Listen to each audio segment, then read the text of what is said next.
Un ancien combattant de guerre qui a acheté un vieux drapeau dans un vide-grenier s'est senti obligé de traverser la moitié du pays pour le rendre à son propriétaire légitime. Douglas Sanders se considérait comme un homme heureux la plupart du temps, sauf lorsqu'il devait accompagner sa femme Debbie dans des vide-greniers, des marchés de rue ou des foires aux antiquités. En réalité, Debbie était une personne trop excitée et Douglas était le plus heureux dans sa caverne à faire ce qu'un homme doit faire dans sa caverne, travailler le bois et se souvenir du bon vieux temps. Mais un jour, Douglas a vu quelque chose d'extraordinaire dans un vide-grenier, et cela l'a fait changer Davis. Douglas et Debbie ont passé la majeure partie de leurs 35 ans de vie commune à déménager vers n'importe quelle base où il était muté. D'une certaine manière, la fascination que Debbie avait lors des vide-greniers durant lesquels s'étalaient des souvenirs de la vie ordinaire des autres n'était pas surprenante. Debbie avait vécu dans le monde entier en tant qu'épouse d'un officier de la Navy SEAL, et sa vie avait donc été tout sauf ordinaire. Pas excitante non plus, juste extrêmement stressante.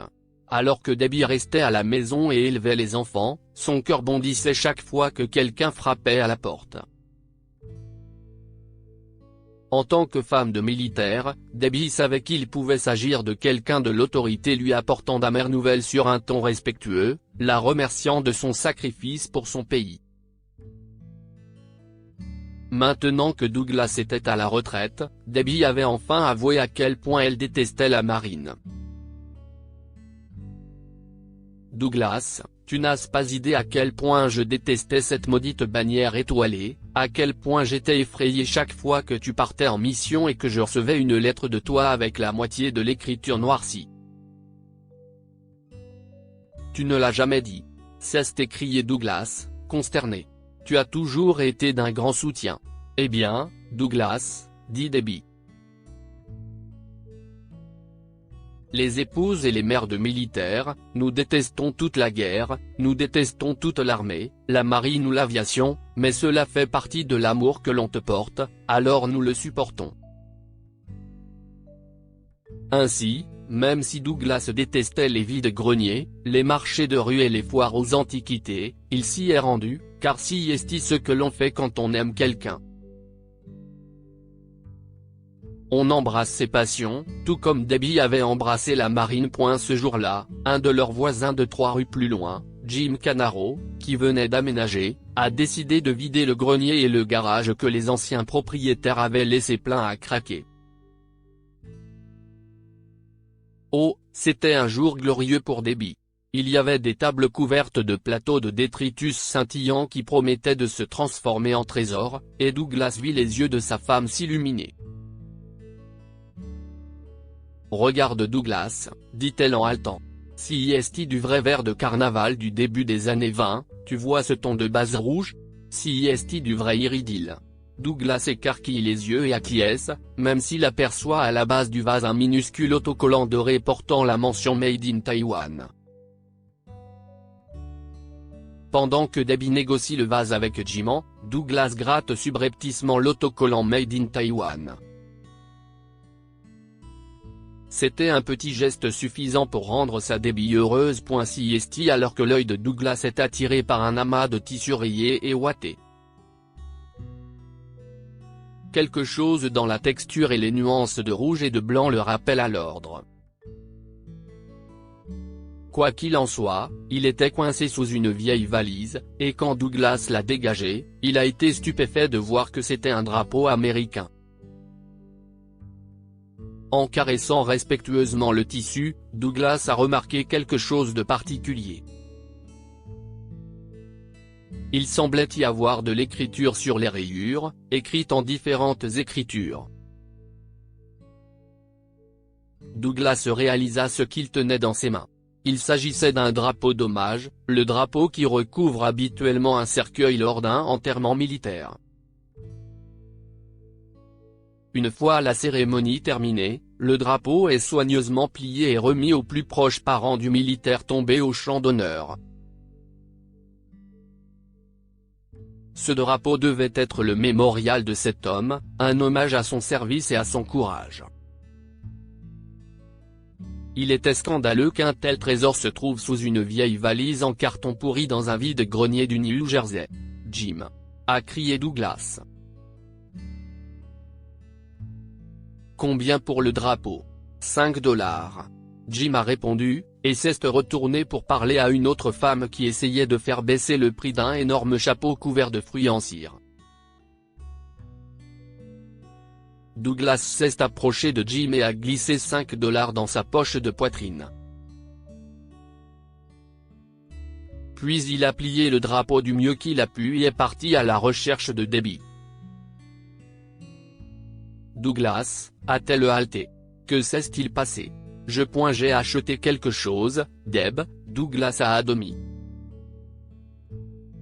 Si tu as fini ici, rentrons à la maison. Point de retour chez eux, Douglas étendit avec révérence le drapeau qui avait autrefois recouvert le cercueil d'un héros sur leur table à manger, et Debbie et lui essayèrent de déchiffrer les messages écrits par les amis de l'homme. Tu as pris cette balle pour moi à Mossoul, Al. Je t'aime, mec. Quand le monde s'est écroulé, tu nous as gardés ensemble.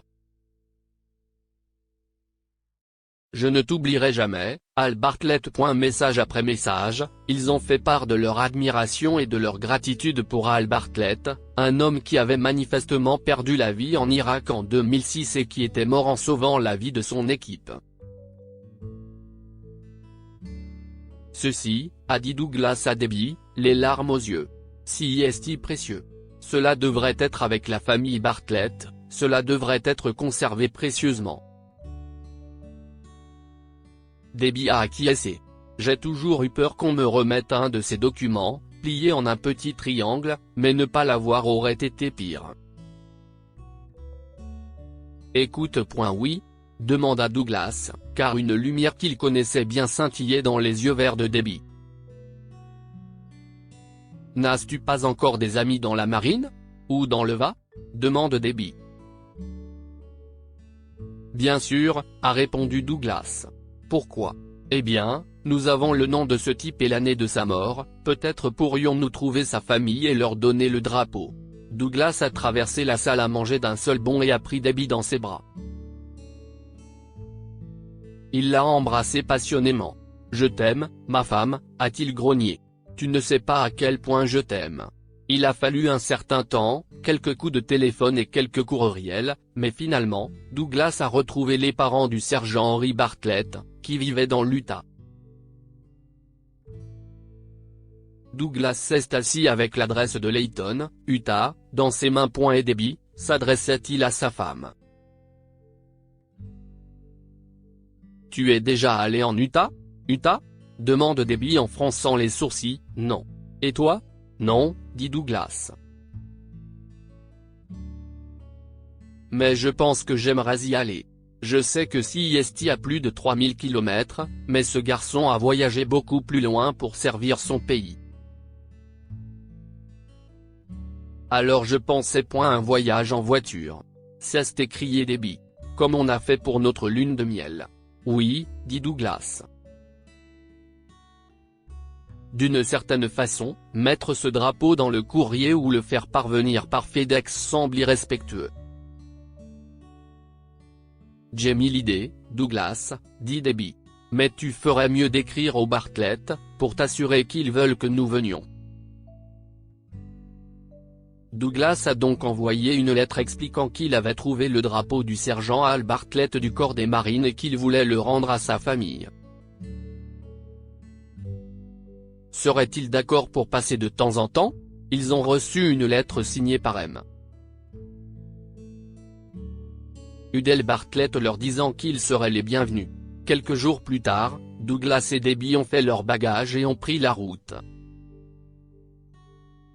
Ils décident d'y aller doucement et de s'arrêter en chemin, et arrivent donc à Layton 4 jours plus tard.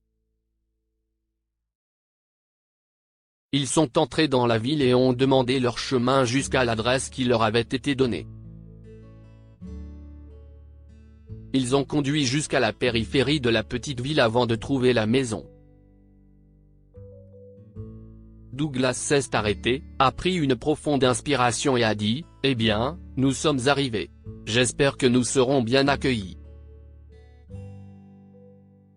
Debbie et Douglas se sont avancés jusqu'à la porte et ont sonné la cloche. Douglas portait le drapeau soigneusement plié sur son bras. Un grand homme à l'air triste a ouvert la porte. « Je suis Douglas Sanders, dit Douglas.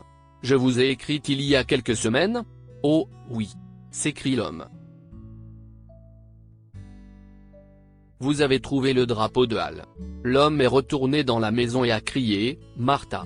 CIST ces gens de New York. » Debbie s'éclaircit la gorge. « Nous sommes du New Jersey, en fait, dit-elle. » Mais personne ne l'écoutait car une petite femme courait vers Douglas, les larmes aux yeux, et Douglas avait placé tendrement le drapeau dans ses mains. Martha pleurait. « Oh mon garçon, mon garçon !» Son mari avait son bras autour d'elle, la réconfortant. Elle lève les yeux vers Douglas. « Vous ne savez pas ce que cela signifie pour nous. »« Je le sais, » dit Douglas tranquillement. « CIST pourquoi je suis ici. Ils ont donné le drapeau à la femme de mon Hal, explique Martha. Et elle l'a gardé.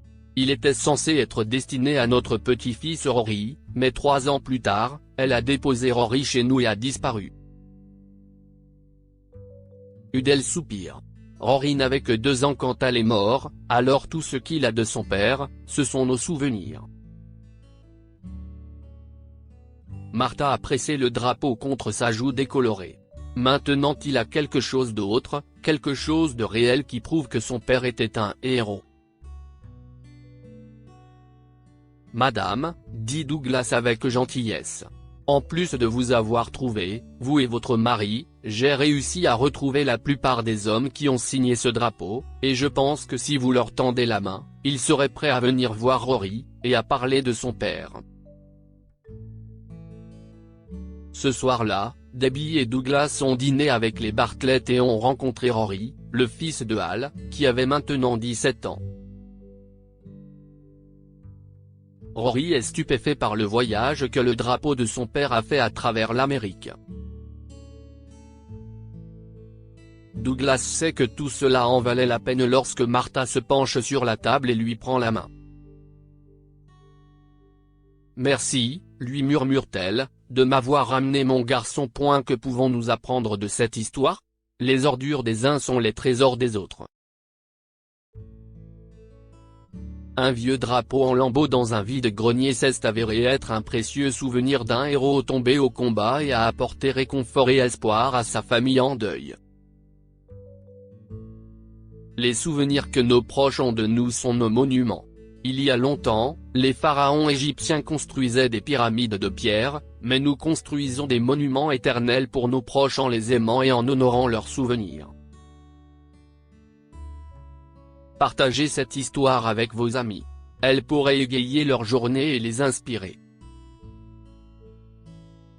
Si vous avez aimé cette histoire, vous aimerez peut-être celle d'un petit garçon qui demande l'aumône pour payer les funérailles de sa mère. Cette histoire est inspirée par l'histoire d'un de nos lecteurs et écrite par un rédacteur professionnel. Toute ressemblance avec de véritables noms ou lieux est une pure coïncidence. Toutes les images sont utilisées uniquement à des fins d'illustration. Partagez votre histoire avec nous. Elle changera peut-être la vie de quelqu'un. Si vous souhaitez partager votre histoire, envoyez-nous un mail à info@amomama. Abonnez-vous à Amomama sur Google News.